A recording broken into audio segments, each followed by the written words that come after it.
I believe we're now moving into a new era. So we could be entering into a new ginormous bull market because of a new adaptation, innovation, technology that we can't even see now. We made all the mistakes, right? So been there, done that. And so we're trying to produce all of that out there so you guys can be 20 years ahead of me when we got started.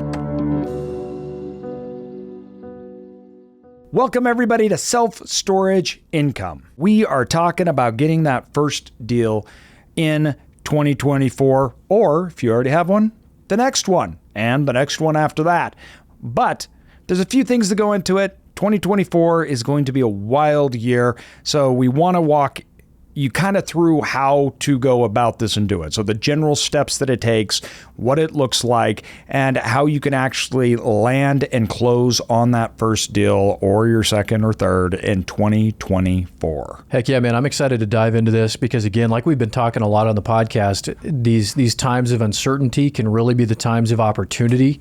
Just like you've shared a lot of your experiences going through 07, 08, 09, all those times when everybody was just pulling back the reins, sitting on the sidelines saying, oh, well, when all the deals come or when all the money comes, then I'll, pull the trigger. And a lot of those people never did, never do. And it's just, again, the signals and the noise. It's the same thing we've been talking a lot about. So I'm excited to dive into this, get a little bit more tactical and say, hey, step 1, step 2, step 3, this is what you need to be looking at and doing to go out there and actually get your next deal or get your own deal. I mean, we've got people in our group that, even just this last year with all the things that we've seen going on, we had one individual in the inner circle, 3 deals in a month or something like that. It's amazing once you actually start getting out there, putting these tools and resources to work and executing, just how much of a difference that can make and how much further you can be ahead literally 30 days later. A lot of people call these things, these are uncertain times, which is always interesting to me because I'm like, when wasn't an uncertain time? When is there ever certainty for anything? You've had COVID, You've had, it's the moment you think that there's certainty is almost always when there's guaranteed to be complete uncertain because you didn't even see it. Yeah. Whereas right now we're like, we live in uncertain times. And it's like, well, actually everybody's pretty certain something's going to happen. So if something happens, people are out looking for it. It's a conundrum that we find where we believe, right, in the things that are currently happening, that they will continue on exactly like they're happening. If times are good, well, then it's certain that times will continue to be good. If they're bad, or if they're struggling like today, well, something else is going to happen, right? It's not going to just get better. And generally speaking, it's the opposite of that for the very reason that it is that. People are looking for things to go wrong. So, one of the things that I've vastly underestimated, which I think most people do, is that we are really good problem finders. So we are really good at finding, creating, and causing problems, but we are excellent at solving them. And I think that we a lot of times as a human race completely vastly underestimate our ability to solve complex problems. And we've seen this. Whenever the world's falling apart, things like that, yes, bad things happen, but we've figured out ways to come about it, sometimes better than others, right? But look at 2008. It's for all of you that weren't in business then, and there's obviously a lot, the largest generation that America's ever seen. We're not working adults when that happened. For those remember, that was dire is an understatement. We got to a point where it was like, the banking won't work. ATMs will stop spitting out money. Like the financial, everything was going to be gone in a week. Like over the weekend, we almost lost the financial system. It was, everybody lost their jobs, right? It was just rampant. There was empty houses lying everywhere. It was stock market. There was no end to the problems. And I think one of the reasons it even got so bad is nobody could figure it out. Like nobody could see, how does this stop? How will the bleeding ever stop? And it did. They figured it out. And that was, looking back on it, not only just how bad it was, but that they actually solved those problems. Now, people will argue how they solved them, but the fact of the matter is they did. And it often reminds me of the perpetual bulls, the Dr. Dooms. And they're always right.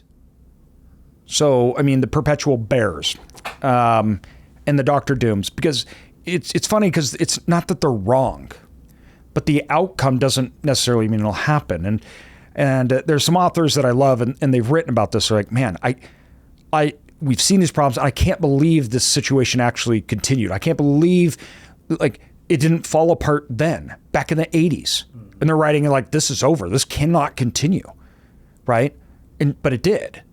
And it's because although we can identify problems, what we don't see, we see these problems and we don't see the outcomes. Why? Because they haven't been created yet.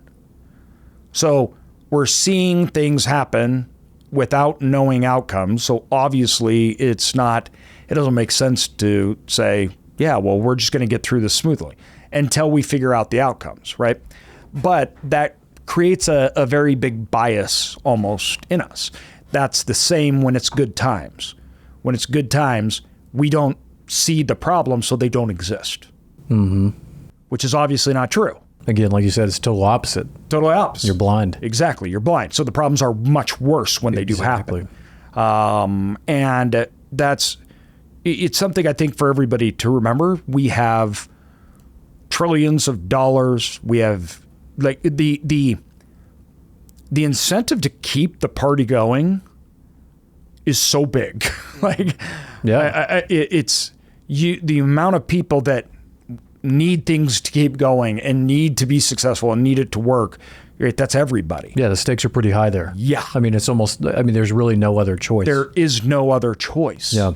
So total failure is almost betting, and not even total failure, but even depressions, or even how much worse of course it can get worse, but you're betting on or against the entire economy. And when we look at the situation, right, I guess maybe I'm pragmatic, and I think that's why it actually gives me hope, because being through it, I'm surprised at the innovations, what people have done.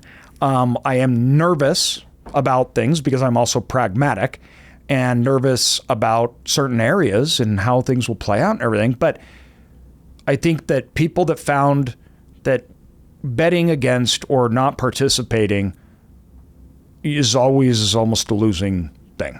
It never really works out in your favor. The only time that betting against things work in the economy is in the short term. So if you take all of the bull markets versus bear markets are an outlier. You generally, markets just go up. So you have huge streaks where markets go up, and then you have very short times when they go down. And then they go right back to going up. That's been always. That's the history of mankind, right? Even countries that came and went, and look at where everybody is. So I've been big on perspective, and I made a whole podcast for the A.J. Osborne podcast that you can go, where I took actually every single era of the American economy and as it went through and what had happened in the 60-year period that was the Gilded Age, from the robber barons, the Gilded Age, all the way up to the world wars. And it's like, wow, this is one person's lifetime. Mm-hmm. You have multiple world wars. You have a Gilded Age with robber barons. You have the invention of electricity. You have inventions that blew the world away. Great Depressions, railway systems. You have all in one lifetime, right? And the world was, to those people, irrecognizable at the end. And we're also, once again, that's how it's looking for us. So if you look back at it, you say, all right, our grandparents, for Those of you that still have grandparents that are alive, I don't. But the world that they're in today is unrecognizable to where they started after the world wars. And that's just in their lifetime, right? So the progress that comes out is usually not known. The progress that came in the last bull run was largely driven by the internet. So our country became more efficient. We had huge wealth creation, everything out of stagnant 80s and high interest rates. We had the Reagan era, and the internet came. We had inventions. We got out of wars, and it created a huge bull market, right? For a long time. We had like 2 decades of, really good times. And then the internet the end of that era, that cycle, the yield from the internet was much less productive. So when you got into the 2000s, the yield became from like social networks and things that made very few rich, but didn't add really productivity. So you started to get really skewed versions and outcomes where the prior to that, the internet was very much a productivity driver, efficiency. It created huge startups, businesses, right? All that. Where the later on in the internet, like all things, you started to have major companies, consolidation, and it just kind of like sucked up all of that productivity and wealth into a few hands. And then the surplus of it was a lot less productive and useful. I believe we're now moving into a new era, like the internet, which was AI. So before, you couldn't see, though, out of the 80s, out of the problems, everything, nobody could see how the 90s, like, why would the 90s be great, right? Why would the late 80s? There was no real reason for it. Does that make sense? The internet created the reason for productivity. You had and all sorts of other things that were going on in the economy that were created, meaning this, that the economy grows because people create things. We create things to be more efficient. We create goods and services. We actually create a future that doesn't exist. So it's hard for us to really understand how can it get better. There's so many problems. Well, it gets better for the things that you don't even see yet. Mm-hmm. And I think, you have things like AI, which I believe will do what early internet did. So the advancement of these technologies should increase efficiency, productivity. It's spawning new businesses and all these things that we don't even know yet about. But AI just went mainstream in like 2023. And the adoption of that was the fastest adoption of any company in the world, right? The amount of users on that one company, OpenAI, was absurd. It blew past any other Instagram, like anything else like that. But it's not used for social things. It's actually used for productivity. And that's the thing that other companies are using to build other companies, right? So it's an innovation spur. And you see things like that, and all of a sudden the added GDP, productivity, efficiencies, new companies and everything that it'll spur, we don't even know, but it could be trillions and trillions and trillions of dollars. So we could be entering into a new ginormous bull market because of a new adaptation, innovation, technology, and that we can't even see now. Mm-hmm. The whole point to my ramblings here is just that we see problems, we don't see the solutions or the things that have not come, but they're obviously going to come and bring value. So it's like a scale, right? That gets offset and all of a sudden it's good, but then we have some bad things that are more, right? But normally sitting on the sidelines, waiting for the time to be right, that never occurs. We talk a lot about this when you're dealing with acquisitions, that the market acts like a scale and you have execution and you have yield. So how good the deal is, yield, how much you yield. And then you have execution. When execution is super easy and money's easy and you can get deals, everything else like that, yield goes down. When it gets hard, yield goes up. So the question is, pick your hard. Exactly right. Like today, yield is way better than it was for the last 2 years, but people are like, it's too hard or there's too much risk. Yeah, too many problems to solve. It's too much risk, but you're getting higher yield. That means you have higher cash flows. And two, it's not even priced for perfection. In fact, it's the opposite. Is it really more risky than it was 2 years ago? I'd argue to say no, not at all. In fact, it's way 100%. Less risk. Once again, our perspective and the biases that are put into place, they lead us to feel and we don't know outcomes. So we're taking bad things that we can see and know today, and it has been, and maybe the markets and things have been getting bad because interest rates have been going up. So we've seen that contraction in the economy, which is part of the plan, which they're trying to do. And so we assume that those things will keep happening. That's not true though. Just like we assumed that easy money and good times would keep happening. That also wasn't true. When you guys are looking at property management software for your storage facilities, there's a ton of options out there, but no other option compares to Tenant Inc. Tenant Inc. is going to be your one-stop shop solution that has an amazing amount of tools that you can deploy at your fingertips to maximize the value of your facility, to operate it more efficiently, more effectively. They have an open API where you can back in almost anything you want. You own your data, and it's just an incredible solution. I can't say enough good things about these guys. Link is in the show notes. Be sure to check out Tenant Inc. What's up, everybody? The number one question that I get from you guys and others, is this a good deal? Meaning, should I pay for this price? Is there opportunity, and what is the risk?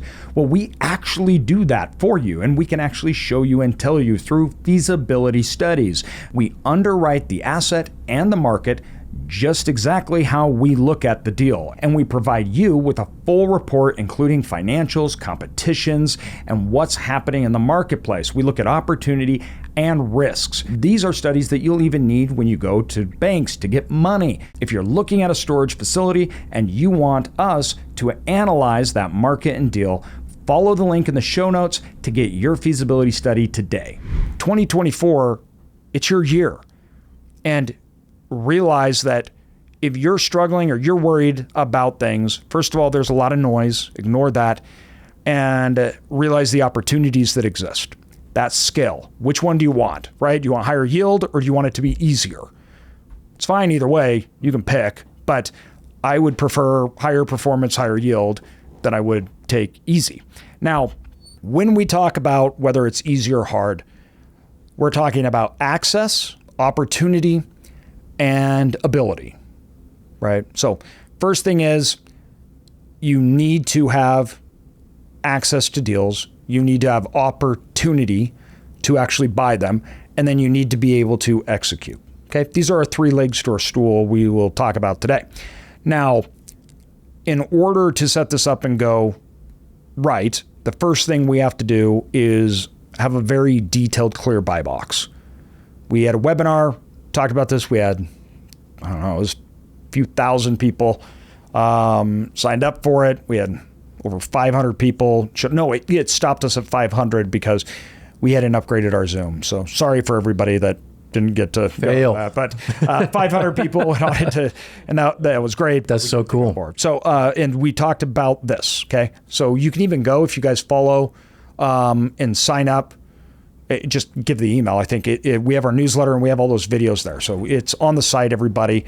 Email us and we can send you that stuff. But the buy box, the reason why it's important is because in order to get deals, so coming into the new year, you want to get a deal. In order to find that deal, you need a lot of help, right?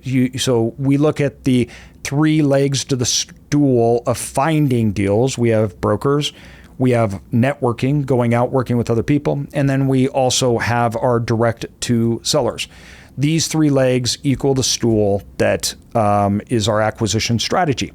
Now, none of those legs work though, unless your buy box. So your buy box is the seat that the stool legs stick into. They cannot go find you deals if they don't know what they're doing. If you're networking with people and they say, what do you want? And you say, good deal. That doesn't mean anything. If you're talking to a broker and the broker says, well, yeah, you're interested. Well, what do you want? Let me see. Oh, I'm looking for a good deal. If you have any good deals, shoot them to me. That doesn't mean anything. A good deal to you is not a good deal to him or another person or anything else. So what you're basically saying is, I don't know, so don't spend any time on me. That's all you're saying. Right. I don't know. I'm not serious. I'm not really in this game. I don't even understand it. So I don't even know what to say to you. So I'm just going to waste your time. Yeah. You're not getting a call back. You're not getting a call back. Nobody's working with you. Yeah. They're not going to network with you. You should say, I am looking for a 25,000 square foot to 40,000 square foot storage facility in a market with at least 10,000 people, but no more than 30,000 people, with a growth rate of somewhere between 0.2% and 2%. And I want it to be within this geographic region of the United States. And I want there to be no new storage facilities built. I want it to be mom and pop owned and operated, which means they're not using any marketing strategies, any limited access online. They have stagnant rates and they're actively involved in the operations. That's a buy box. You just literally gave a map and to somebody said, here's exactly where it is, and then they can go find it. So what you've done now is you've given a target and they can hit it. Without that, everybody, you're not going anywhere. You're not. Our deals came early on, mostly off market, from a broker who I'd built a really good relationship with. And the relationship was built on our understanding and our discussions and viewpoints of the industry. We would spend hours talking about where the industry's headed, why we believe certain things will happen, what it meant. And I wanted to know how he viewed the industry markets, how he viewed value, how he viewed underwriting, and we'd go back and forth. And through that, he understood not just my buy box, but he understood how I look at deals when I'm going to buy them, what I like, what I don't. And so he'd just bring me deals. And the deals that he brought me, these were off-market deals that he knew AJ loves these deals. So he's like, dude, I got one for you. And he meant it. It was for me, right? He saw it, thought AJ would buy this deal. So he went and told the owner, I've got somebody that would love to buy your facility, a deal just like you. Brokers are market makers. That's it. Buyers, sellers, they put them together and they get a deal done. So because of that, he'd bring me a deal and guess what? I bought him. And if I didn't, which was actually rare because he was so good at bringing me exactly what I want, but we'd sit down and explain, this is why we don't like it. And then he would debate with me. We would talk about it. We'd go back and forth. Why this is good because it meets your buy box, and this is why we underwrote it. And there were some times that he convinced me because he said, I understand that you don't originally think this because of X, X, and X. Let me walk you through, though, why this deal actually meets your performance requirements that the market's not seeing. And he showed me on some deals, and we bought them. So the point being is I got deals just because the people that were out hunting for deals knew what I wanted and knew that I would close. I really love that. And I love the idea of building those relationships with brokers in that fashion, because I think a lot of times both sellers and brokers can get painted in a negative light by people in the industry, and like, oh, they just don't know what they're talking about, or trying to get as much money as they want, or do this or do that. And taking the actual time to invest in yourself, in your business, and someone else's business and profession, and building them up in a way that you, again, can make the markets together. There's so much value there. And I think just saying that, oh, well, people just don't know, or they're painting people with a broad brush, in any circumstance, is just a recipe for failure and not productive. No, not at all. And if you're a broker, because we know we have lots of these listening, reach out to us. And I'm even, like, what we can do this, I can put on a thing where it's just for broker stuff, but I can walk brokers, especially ones that are new to this industry and working on it, but walk through exactly what we're looking for and why, so I can help them underwrite.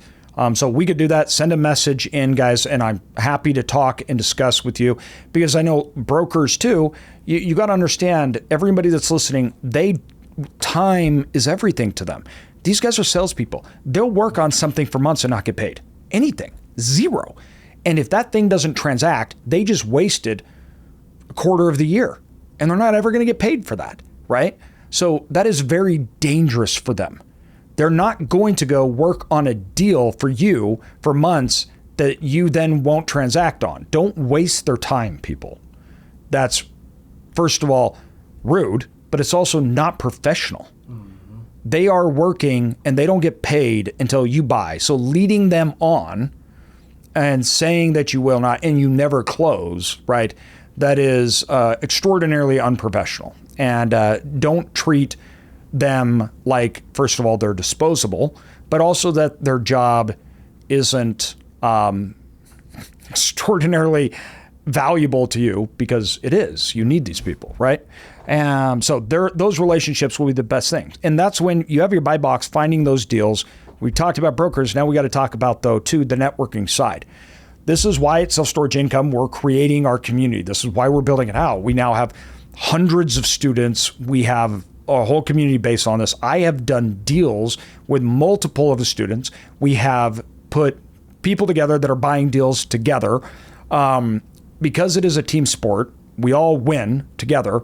When you're looking at this, one of my biggest things that I needed was to network. So this podcast, my books, even our educational side, everything else, this was all created as an acquisition strategy. That's why I do this. I want everybody to know what I do and how I do it and what I want, so they can bring it to us. And that worked very well. It really grew our company. I'm not asking for anything except for opportunity with others. So I've done deals. We've closed on them with our partners. It's because it's win-win, right? It works really well. So I'm willing to give out all our information, our secrets for free, because that is part of our acquisition strategy. I network now. People know about us and people want to do deals with us.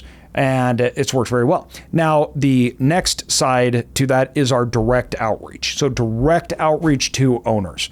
The direct outreach is a long game, and it is a very effective one. First of all, don't do direct outreach unless you have a buy box. Understand that. And then find those people. And the key to it is build relationships, not transactions. I talk about this all the time. It's a long game, not a short game. If you're not authentic, and if you are doing the same thing that everybody else is doing, your opportunities will be way lower. You will transact less. And you have to remember that these sellers, everybody, are getting hit up all the time. So avoid single option outcomes. Yes, no questions, right? Focus on the long term, build relationships, and that'll pay off a lot more. What I really like about that strategy is, again, going back to the relationship building aspect again, whether you're talking to brokers, direct outreach, but I love the direct outreach to the sellers, because you're talking to the individuals that are in it, running it every day. And what an amazing opportunity if you're just getting in, to pick their brains, to get the information, to have them share their experiences with you about their facility, their markets. So much value there. And then I love the idea too that once you make those connections, being able to approach it in a way that, again, you're not transactional. You're going in with the idea of all the stories you hear about people going in and figuring out how they can provide value to that owner without any kind of expectation in return. They can say, hey, it looked like your website was kind of old. I've just went ahead and created you like a new website and for your storage facility that people can do some online rentals. They can send you messages, do all this kind of stuff. If you want it, I'll give it to you for free or whatever. Just thought it might be nice for you to have that website. Like some of those things that are so simple and that you could just go out and do for people to provide value or to connect them with somebody else in the industry or to, just whatever you can do to get in, provide value, build a long-term relationships. I really love that strategy and just that connectivity, because like you're talking about, we're always talking about, it is a long game. It's a small world. Don't be transactional. Don't be transactional, people. And then closing. Closing is a big one, right? So you need to be ready. It can't be catch a tiger by the tail, because the closing part, we have, first of all, you've got your PSA and LOI. So you have the actual legal part, the difference between a PSA and an LOI. A PSA is a purchase sale agreement, which is a legally binding document. An LOI is an agreement, but is not legally binding. So why are they different? Why use that? Well, first of all, an LOI sets the parameters and the mutually agreed, let's call them big things. time frames, penalties, the actual purchase price, right? Things like that. So the things that if you don't agree on, the deal's not going to go anywhere anyways. So the LOI is how you and that owner come to agree upon the main things and the framework. The PSA then is built around the LOI, which is the legally binding contract, which the attorneys go through and they iron everything out. And that sets the conditions in which the LOI will be executed.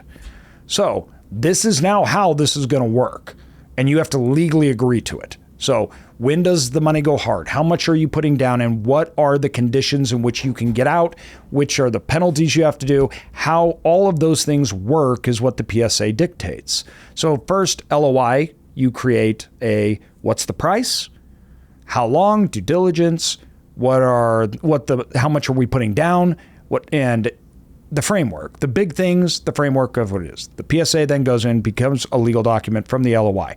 From there, you outline things like due diligence. So how long do you have to do due diligence? And does the money go hard after due diligence? And is there any contingencies to get out after the money goes hard? If there is, what are they?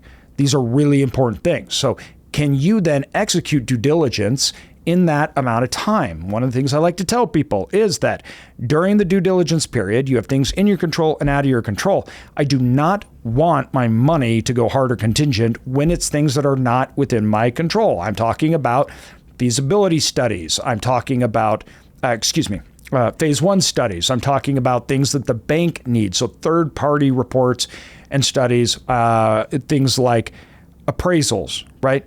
If that's not in my control, I don't want my money to go hard and when it's dependent on that. Meaning that my money's gone hard and then I get a phase one study that's like, oh, this is bad.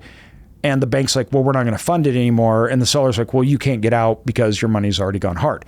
So a contingency would be that, all right, the money's hard, contingent on getting these reports back and everything's okay. Mm-hmm. And I have X amount of time to review them. Like exactly. A survey review period, I think. That's right. Is included in ours. Yes.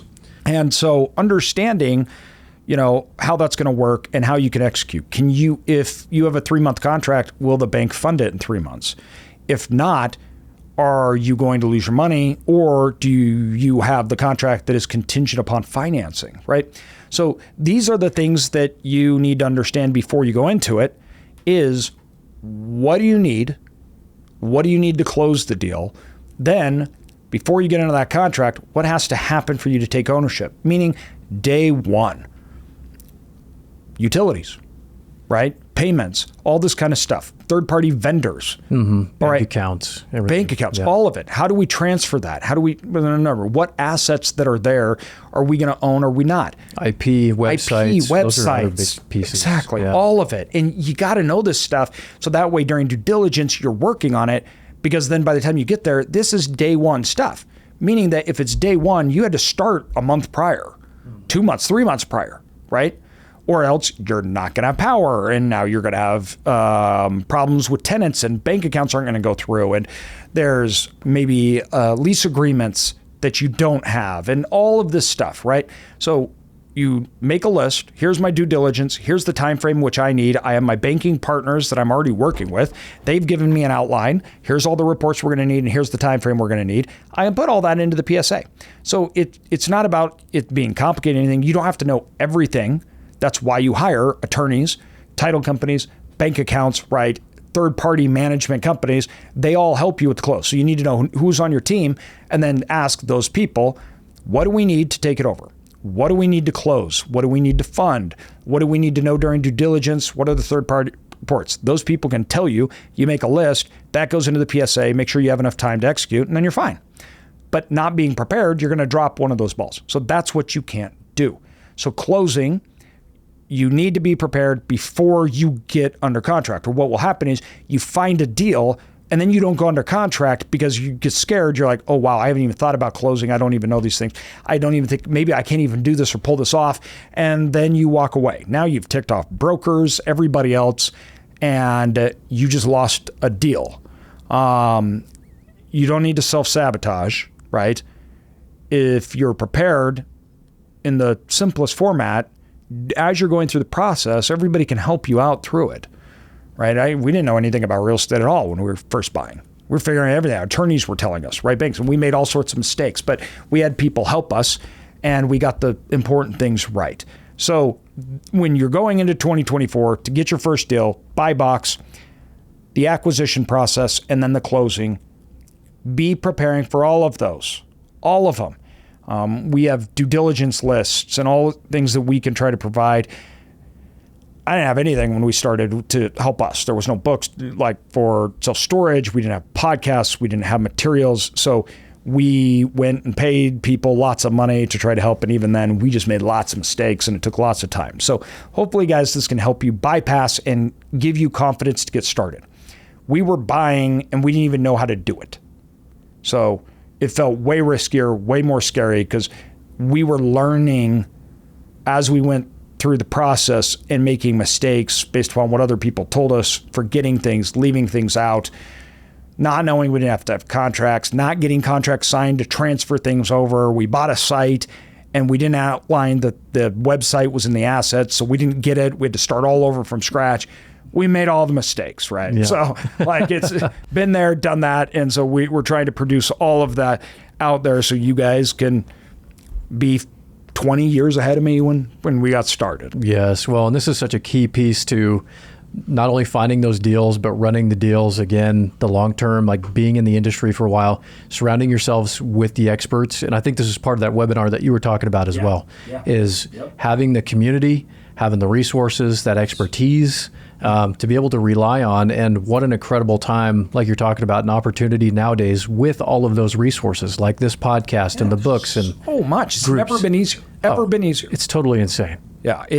A lot of people, we mentioned this perspective, right, and how skewed it is, where people look back, oh, well, if I was back then, I'd do it. First of all, back then when we were doing it, people were like, oh, it was easier when they were 9 caps. And it was like, yeah, but they were 9 caps because nobody believed in the asset. Yeah. So nobody was even looking for it. Nobody wanted it. So if back then, everybody else, you and everybody else didn't want them. That's why they were 9 caps, right? And there was nobody to help you execute. Very, very hard. No knowledge to how to operate or run these things. And there were no third-party management companies. So then you bought it and you had to figure out what to do with all these tenants and doors. It was not simple or easy. Hence the reason it was 9 caps. Yeah. Now, when you then went in the recession, right, nobody was buying at all because of the conditions. So we always look back and say it would have been easier. Oh, there was more deals or they're better priced, right? But it's not actually true. So that perspective, right, is very much skewed because it's hindsight. And you see how something directly worked out. Whereas today, you're getting to start out your resources, tools available and everything. It's so much more. It's incredible. It's absolutely incredible. So you are lowering your risk.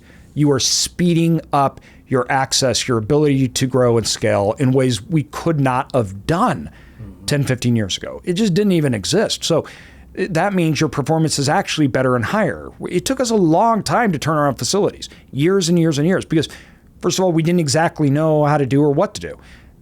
Revenue management, rate increases stuff, we were making that up as we went. If we would have all the tools and resources we did now, we'd be 10 times our size. Mm-hmm. And so you may look at a price difference, but I actually believe it's easier and better today than it was back then. With all those things said, I know you mentioned earlier about this idea of finding the deal, getting to the close, having the tiger by the tail, not knowing what to do, people not closing, destroying relationships, reputations. What do you think are those factors that don't allow people to close? Is it not being prepared? Is it not having ducks in a row? What have you seen are the most common things that prevent people from actually closing and executing? Yeah, I think most of the time it is the unknown. It's fear-based. I think that they do not very much work up front. And so then they are, when it comes time to do it, now they're uncovering things and trying to discover they should have understood a long time prior. So they're getting under contract.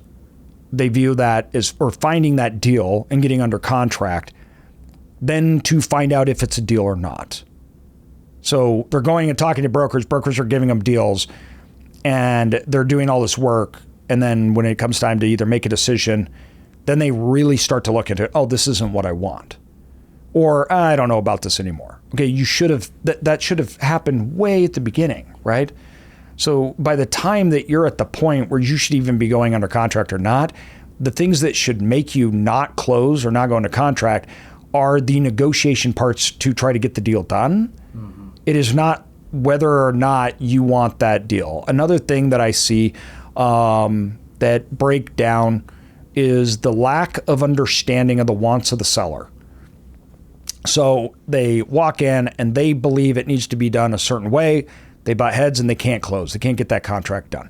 And a lot of that comes with inexperience, especially in this asset class. So the more you can uncover, the quicker you can, and the more you can be prepared and have a team around you that'll have the confidence to close, but you'll also you'll know what you're buying and what you're doing before you get to that point. When I tell the team, when we go under contract, that means we bought it. Like in our mind, we're buying it. That's the whole reason we're under contract. If we are under contract and we don't know that we are going to buy that deal, we should never be under contract. Mm-hmm. There's so few deals that I've ever gone under contract that we have not closed on. And the reason is because we found something that was opposite of what we were told. So we went under contract and the information that had been given to us was not correct. Well, how can you expect us to no, it's not the same deal that you told us it was. It's not our fault, right? We had one where the taxes were half of what they had reported that they were half of what they were really going to be. Mm-hmm. Well, your taxes double. You're not getting the same price. It's the second largest expense. So then they don't want to reduce the price. But the numbers you gave were wrong, right? Those things happen, but those things aren't your fault. Other than that, pretty much every deal we go under contract. We go under contract, we buy. There's a few reasons for that. First of all, like I said, we should know prior. Second of all is I do not jerk brokers around and sellers around. If we say we're going to do something, we're going to do it. There's a lot of people out there in the real estate game that go put lots of deals under LOIs. Then they just try to pick the best one they can get. They're like trying to wrap up the market. I believe that's a sign of inexperience, and I believe that's a sign of not being a professional or knowing what you're doing, because you're just trying to buy things and then figure it out. You're all over the place. Here's 10 deals. Out of the 10 deals, you should know which deals you're going to buy. And if you don't plan on buying 10 deals, only one, what are you doing wasting so much time, money, and resources on 10 deals? It's just because you don't know what you're doing. And I think brokers feel that way and they understand that. So I try to build a reputation up that if we get to contract, we're going to close, and the brokers know we're there. We are told when we got done, you were one of the easiest and best groups to work with. There is not a better compliment that I could get, because we're not fighting with anybody. You know, these major groups are always coming back at the end, and they're trying to knock that seller down on price when they're under contract. There's major groups in our industry, and brokers are blacklisting these guys and stuff. I hate that stuff. It's untruthful. You're lying, and then you're going in and abusing somebody in that situation. I don't do that stuff. And people think that, maybe that's taken from other industries and brought into storage. Storage is way too small of an industry, guys. Don't do that. You're going to get a bad name. If you're going to do something, do it. If you say you're going to do it, do it. Don't go and trick people into a high price and then beat them up over things that you already knew. Be upfront, be honest. And now you may say, AJ, we're worried about not getting a deal. We bought deals that we were not the highest price. In fact, that actually helped us get the deal. Why? Because we said, this is the price, we're not budging, and here's why, right? Well, one time we went, did it. Broker said, well, the owner wants to go with the highest one. They came back. 2 months later, we'll sell it to you $500,000 less than the other one bought it. They were jerking us around, right? Great. Done. We knew it. We told they were jerking around everything else. Other ones, they didn't even go with the higher offer. They $250,000 less, and they went with us because the broker's like, these guys they're not going to play those games. Quality over quantity. Yeah, Man. long-term games. Be open and honest with the broker. This is my first time. This deal meets my requirements because of this. Please tell me if I'm missing something here. Now, hold my hand as we walk through this, okay? Here's my money. Here's what I'm doing. Here's the banks that I'm using. My first time, this is the deal that I want for all these reasons here. I just want you to be aware and be patient, but we're closing on it. Here's my backing. I'm ready to go. Be open about it. It's not a sign of weakness, okay? And you have experts that back you, so you don't get taken advantage or anything like that. But the more open you are and the more honest you are about your situation, the more the market can get you what you want and need. Mm-hmm. I strongly believe that. Now, some people may say, AJ, that's being naive, but it's worked out for us for a long, long time. And I would rather live life like that than playing games and trying to get a leg up and, stepping over dollars to pick up pennies. And I don't want to run a business that way. And it's just not worth the time. And I think the more that everybody does that, the better you'll be in the long run anyways. Amen to that.